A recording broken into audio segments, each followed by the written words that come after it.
The first attempt to improve protection of domestic workers came in 1936, when there was a resolution in the conference to also provide protection to domestic workers and guarantee that they would have a right to holiday with pay, because that was being discussed at the time.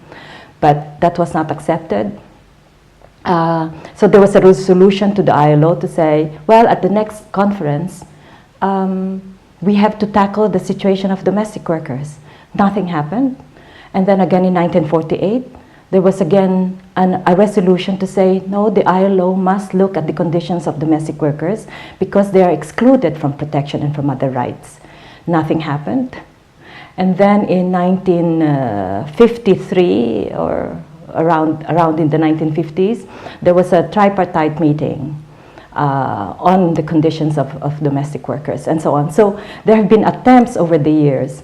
And finally, the conference, or the governing body of the ILO, agreed to put on the agenda standard setting for domestic workers. That was done in 2008.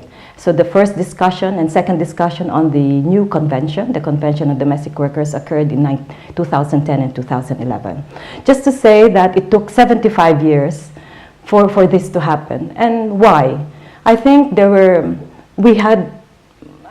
think it's important to show this, that over the years, instead of domestic workers fading out, as it might have been thought in the 1950s, they have actually increased tremendously.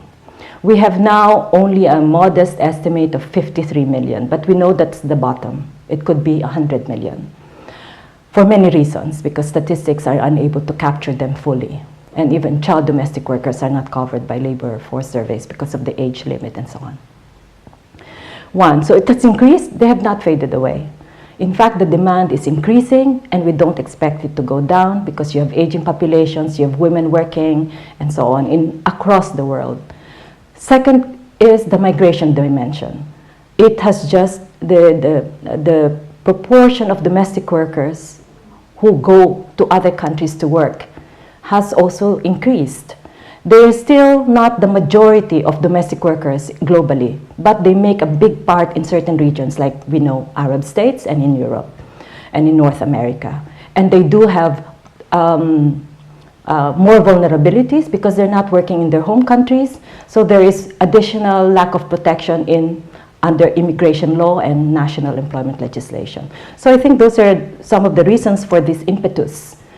The second is that more countries have, on the other hand, adopted laws and policies to protect domestic workers. So unlike in the 50s and the 70s, where there were fewer countries with laws and policies protecting domestic workers, you have more.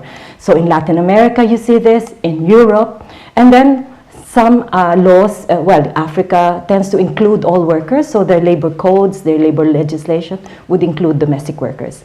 So you have positive experiences, you have experience to draw from, and the convention, in fact, is able to draw from these experiences of various countries to show that it is feasible to protect domestic workers.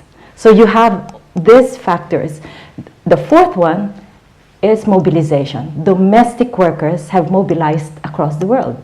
You see domestic workers organizations and unions in Latin America, in Europe, and in Africa. Much less, there are two regions that are lagging behind in terms of extending protection to domestic workers. That is Asia and the Arab region. So, which is really sad.